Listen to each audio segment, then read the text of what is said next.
Thlir tu te chibai ka buk chu tun chuma hian Philiphan ai nena kan thing nun zin kong engemaw chen ron share chu ka tum dawna amero chu video pakhat ah hian chuanin a thui dawn lutuk awangin tun chum he chum khat na ni mai sela thalak then khat te kan hlim thla te kan thlir ho anga kan soi zawanga teng chuanin a tir tanga top thleng a min lo thlir sak tur hian thlir tu zong zong te kan ngen masa chu ani kan in chiat dan hi han soi masa ta ila kumsang di som pathuma John Moy te le ma pui fa nai te hla ka choi nang che manga aron comeback khan lo ral kha chiat ve chan ani khatil hai kan le rol chhuat chho lai nia ka hriat te hian ngai sang thei khop maya an ple reng zela hla kha tin chu ba chuanin um a hla zinga mi pahnih pathum vel kha chu ka phone ah khan ka dani bluetooth hun lai khan ya bluetooth a la in sen thin hun lai kha chan lo hmangai na phei kha chu ka play na sa thei khop maya mu dona te in bual pa ten tiang khanin play riral hal zel phone te a khan lung le thla khop mai chan lo hmangai na lama khan ka va buai ve tai lam ni lo khanin a ala ka moi ka tia teng chuanin ka lo ral kha thia chho ve ni mai chana kanin thia ta kananin kom chho ta ka hi chu kum sang ni som pali kuma khan ania ani kha nui du ve tak mai lo nia alano pang boka ani pok ha ngei to ta ula kum sang ni som pali a kum za tur kha chuin chu thiam mai nga teng chuanin keila kum som ni le ting lo tleirol a nui du tak mai ga lo ni ve boka teng chuanin kan nui du war war ngal mea sang kimi khiang te zai thiam tho hemi na hian ani kanin mu kha teng chuanin kan hlim tlang khop me kala shereng kha ni kha chu chu kanin mu na pasa berania ti chuan kum sang ni song pali kum hianin ke money management angus management a hian lo tel chho ve than ta boka teng chuan eng even ai mote khan kan in mu kan in mu chho ta a tiang khan kan in kom chho than chu ani ta ber maya ocean sound summer blues ate khan kan program kan nei ho tiang khanin alung len thla khop mai khamini kala hriat reng chu sang ki mine hian kal du na an puan an kor a an thuam hno ron in bela kha hrui da in ang chia chia tian sang ki mi le feli hi an phei khok hi mun kata hen da khom vek ta se feli phei khok zong kha sha sang thei ni a chan chu a nge ni a fashion style ha ka chiang khopa yang chuanin kan nui vak vak zel ani chu chu kan in chia chho dan chu ni mai a kum sang ni som pathum chhowa tang khanin ke ma la puwa sang sang zai thiam sang sang ina an sak na tur album buat chei tumin ngei tuan te kan han seng chhowa sang ni som pali hian ataka chan tir ngei tumin in buat che kan kal chho pui ta chuta chuan felinen hian in kan han in dor chho ta a hi a project pa ngai ang taka kan tho ho na ma saber ti lak soi sual tamin karing lawa chuta chuanin kha hla kanon ti chhuata active mai la kha hla ka pawh lai khan mak do mai chu feli sak tur do hian ka pawh ani kami thla ah hian a thuk te a lu thu te kan phuah lai vel khan fel hi kami thla ron lang chim shima chuan chuanin ama po khala dang thlan tir lo khan hi isak tur chu ni ka ti ngal do top mai ka pa pek ngal do top mai ni tiang chuanin a hla kha ama khanin a onin khan ein mil do na ka hriat wang te pawh khania rimoi huang chungchang bi ka sul nu tlem te ka nei ve chun ang te han soi chhuah hian chaw mi pahnih hming hi kalam lo thei lova pakhat na chaw to thang boya kalam lo thei lo a chan chu ani hian engkim khal ba matan khan rom han na min siam puya ngei tu na min seng puya a ha em ema afa ang tho thalin an nu nen min ngei tu a anina te khan chaw te kha kan eingun zai thiam ho ne khan a chan chu zan rei tak tak thleng nileng te khan hun kan hmang thina an chungah hianin he video kal tang hian lawm thu kan soi non thar le tu a tin a pahnih le na chuanin uwal te a foster records nei tu chunga lawm thu ka soi non le tu a ani pawh mual min liam san to a lunglen thla khop mai an pahnih hi ka thei kil ngai dawn lovani ti hi kan soi lang tel du hrim hrim ani teng chuan kha hla kha a track kha uthang boin han siam khan a master ni lo a demo tu recording su ti na tur te kan la chuaka chuan umalte an ne na kan record ta a post recording a ani khan master ni lo music video siam na tur te ang chau kha kan la chuak le ni album ti chua tur ani wang khanin engemaw leak out pal te kha thilawm thei ni a ti ven na do bok nen khan khala kha chang khat le a thunon kha ka phua sani chang hi na tlar tir pahnih nen khan chuanin apak zong kha chang khat le a thunon a record mek lain chang ni na kalo puma chang ni na record le mek lain chang thum na kalo phua zowa tiang chuanin khala kha recording kan ti lain ka phua zo ani ber mai chu ti chuanin khala kha a demo chu kan han la chuak ta a amero chu kan tum lo lutukin khala kha kan bei sei lo doin aron leak out ta a kangui khop me ka tliak nop ti lak sei sual tam lawang kumsom hi po ting lo tan khan chuanin khatia ka album a ka hlapua sang sang te da khom na tur thei top chu a ka lo in buat sei ve na te kha a awi om du em maya chuta chuanin thil pakhat ka soilan du chu fel hian min ti thlon lo ani khala kha han leak out ma sela ngoi ringin khala kha lo buai pui chun zoma kum sang ni le som pali kha soi thang khan kan in chia chho na kan han in sui chho chan tak tak na kha ni a October ni som ni le panga khan YY promotional team aizol an lo kala phai changa in belok sa le in rem siam na siam lok sa eng maum lovin aizol lo thlen nuwa fakna ron siam an duwa ni thum chau in buat sainan hun kan na ya ani thum na shooting ni ni in buat saina tiang chuanin ni thum chau hun oma YY ku TV commercial kha in buat saina nein tiang chuanin in biak na kan han neya chuta chuanin phai changa local te khan thalak pakhat min huwa chu chu he fakna hian kan lan tir thei nge man tia ken en chu feli thalak hi lo nia lungleng lal in kota sakor nena anlak dun na kha ania ani khan na thalak khan lo nei fu tlat maya chu chu amma kha man telendu ni kha commercial video a khan fil chu kan be a ani kha lungleya concert an lo nei dona sai kuti hola concert an nei zo da som pakhat chho bor vela aizola amun tlan pheile ngala atuka shooting kha kan nei chun zom ngal ta khania khata chiang do ron lang ka ti chu felikhan atum a chianga a focus chiang ani ti chuanin leng in shooting kan nei chun zom ta khania vo in anga hianin tlai a khanin befela zana khanin a hla tur kha ka phuani a chan chu state tin khanin la an nei veka khawang khanin kan state po khanin la kan nei ve kha ngai ni chuan a hla kan phua atu ka lo ne atu zingdar som vela uthang boi hena ka phe ka va sachin vela uthang boi che ro te kan te la ngai do na wangin che ro bit nen ai bil ngai te katia ten chuanin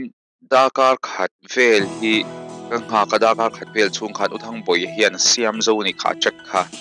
uthang boi a bon zia hi soinon le du tiang chuanin uluk tak le moi takin he tun hai phe chuanin aron lar thar le a social media chuwan chu kha check kha dakar khat chung siam zo ni atuk zinga shooting kha kan nei chun zom ngal khani ta heta hian pili chiang takin ka hriat chian pha a professional ka ti em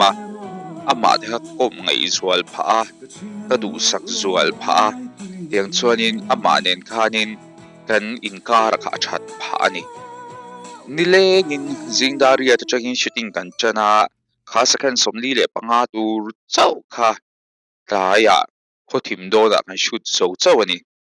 nilengin kha wai dai to kha tui mel taka eire kha ngaya a ne lama kha na kal to ni awai chum shima po kha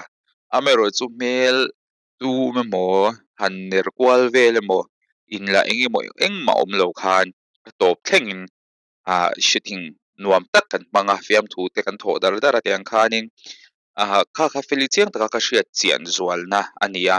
hei inkom pa nga hi chuan mihring pa nga hi inkom mai thei a hlim awm deuhin inkom reng thei nia mahse hna han thaw ho hian kan mi ziadik tak hi hriat in hriat chian alo ola tiang chuanin ni lenga kan han thaw ho ni lenga ni sen san hnuaia hriting kan han nei ho khan engmah buaina harsatna a siam lova min ti thuan op lova nge ni pressure min pelo shim shima October ni som ni le pasari kumsang ni som pali akhan shooting chu kan han nei ta kha ania khami ni khatna kanin be a ani ni na spot verification te recording te engkim kan ti ya zinga uthang boyan da som vela chaka siam zova da som pakhat vela foster record sa khazutlan thak puya da chon ade mo tur haka sachin top mai ni chuan chuna spot verification kan na ya khoi mun ang kan shoot ang ti khan hun chang chang kan phang kwala laya kan fan kwal zon huin audio kha mali khat ha video lo lang tho yu dai kon sang ni le pasaria mali chal tang ti alar valal mal so mi sai lo khan a recordta a mei che version zong a kha tiang chon tha kan mang tlang ta top mai ni mi pa le mei chia kha tiang chuanin hun a tep te ra wangin tu nang lai te chuni se chuanin kanin thon me nga amero chu khati hun lai khan chuan thil kha la har sa aniange tiang chuanin amero chu ademo tur chawa kan record te ti lo khan kan mang tlang ta voin thlengin hei alamoi em thoni in ka hria钟声猛烈，男生你买啦，歪歪总跟着打你，跟在应对跟对你是。nụ băng trở lại upa để trắng nên sông nghe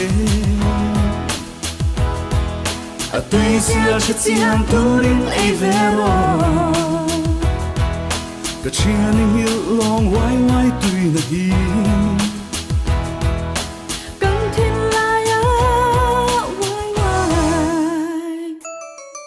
tiang chuanin kha video kha kan han ti hlo tling thei ta kha ania kha video lo lang zong zong Alexel chuan ki mate malisai lo tin hena polom thu ka soi thar le ni selatin zonun par culture thlap te chunga po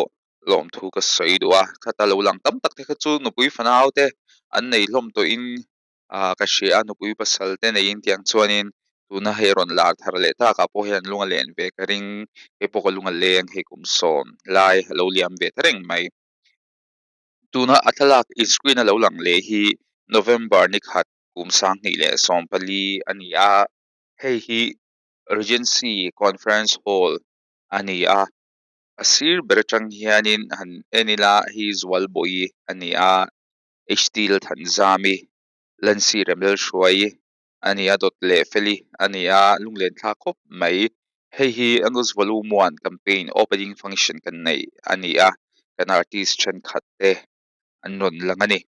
lunglen thla khop mai tiang chona soita kang khan kum sang ni som pali chang hianin kan management ani po hiron tel chawa chuan adot le a kan thlir le tur hi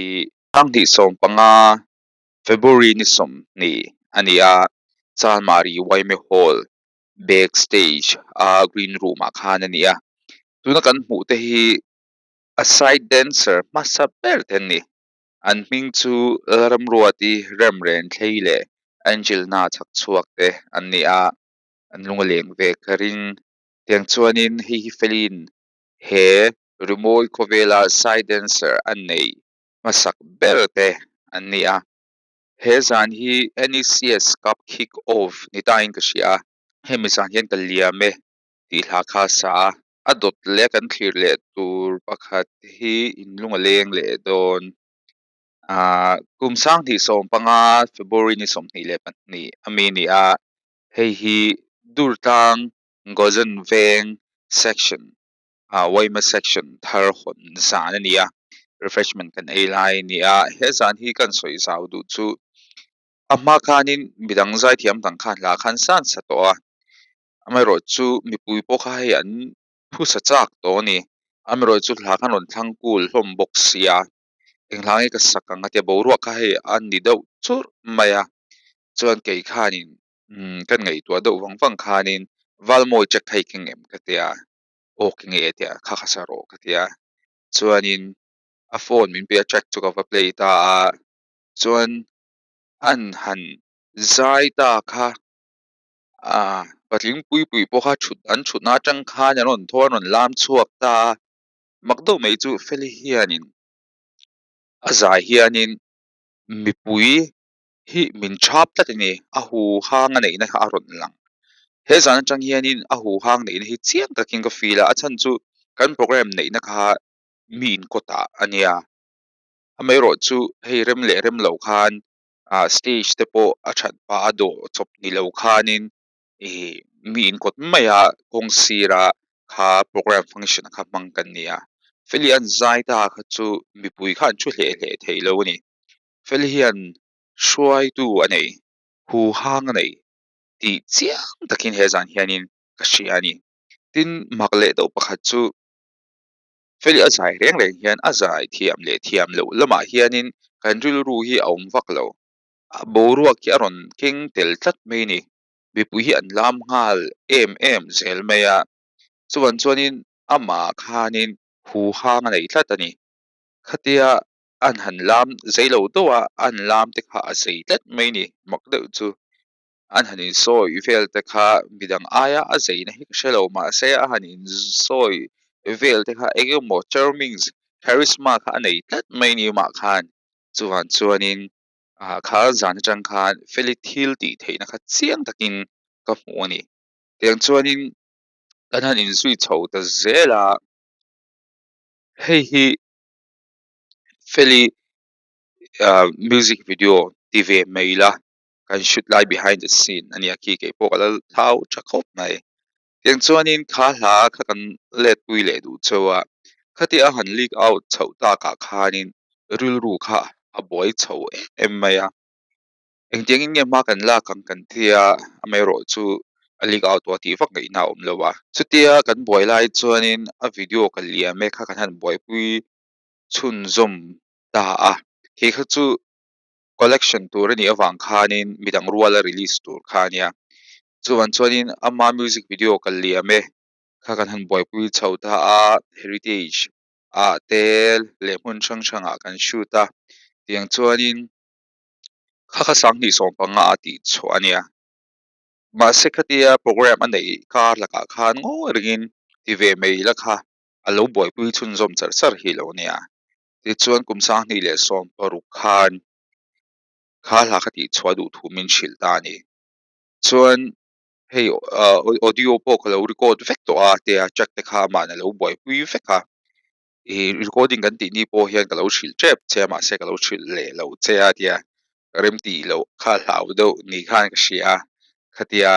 ati vek to nuwa min shil lo kha aril ru nin ka shia chuanin thil pakhat a soi ka hriat reng bawk chu helai midang saktir to lo la helai hi du tia chuanin atira ka ril ru ka phua lai ka ril ru ama ka va pa pek na thin lung kha atakin ama ngein min han dil ta ka khan kan han in pe chiang ta khop maya chuanin feli khan thiam takin mawi takin aron sa chuak ta kha ania tuna in screen a lo lang hi kan premier chum ania zonet studio ni a hi alai mi hi show nei tu mali hlon do ania zonet len lai thalai te na kan en na sat thei em kan tle rol chhuat chho a kan school at po show kan discuss sat veber niang chu mizo show anga chuan zonet len lai show a khanin kan premier ta a kan premier hun hi mei ni som le pakhat kum sang ni som paruka khan ania zorom dung le wang hela hianin achian em a hun lai khan a bikin no pang te khan an dua kha video a athuam no ang thui tir an tam boka tiang chuanin kha video min pui tu te hne na khan lom thu ka soi le du boka bus te kan haya ra khan kan kal kuala hall indoor stadium ate MZU ate hotel chung te international ate tiang khanin mun sang kan shoot ani he ta kan videographer ate a roar TV ani khanin kan shoot ma khan hetiang hian ni se ti alem kha ziak chuak lok sa veka khami khamin muwa khata chang khan a shooting khan nei chho kha kan ni a lemazia chok mil khanin kan shoot ta tiang chuanin khal ha kan han ti chuak ta kha soi ta kan khanin zora madeng chuak ne hle a award te po alak phang nge a avulmoi award best female artist 2016 avalata khani alungleya tiang chuanin adot le kumsang ni som pasaria phei chuanin Chazwal award best female artist an la chawa kumsang ni som pariata female singer of the year an la alel te award felihian thil pakhat min shil chu angu ke chu best female artist chu kala thei la phang athia ngatim mo ka thia du thoi kan nia du thoi in best female artist an ngai lo atimo meya kan ngai tu ta kha ani om mange ka tiril ro ke pokhan amai ro chu ama vekian midangina an lo ngai dan ama ngei poina angai dan chu aron chiata kumsang ni som pro ka changin Mizoram award zong zong ti thei chu best female artist ala fight chho ta fekani chuanin ama kha mi tam tak tan standard lo set tu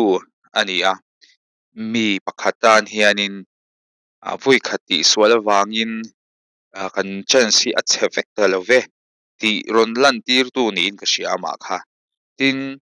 kadin zui chung mun sang sang kan kal kwala hanza pui omle hanchong nem ma emo hanchong tlem lutuk te emo hi anai ngai lova atok che hianin mi hi abia tin ma mishing milin mi kom thiama ministers hotel sokar official te po khan zin puino aman chhin ani ama nun khatam tak ron soi tur oma tun chu mai ro hian chuanin khami chau thleng khani ta sela adot lia kan kai chhawanga sahni sompa rukum top lam atanga kanin sui chhodan te kan soi chun zom lenga vidun video bi ka hian chuanin khati chin khani photro se thil tu te in chunga lom thu kan soye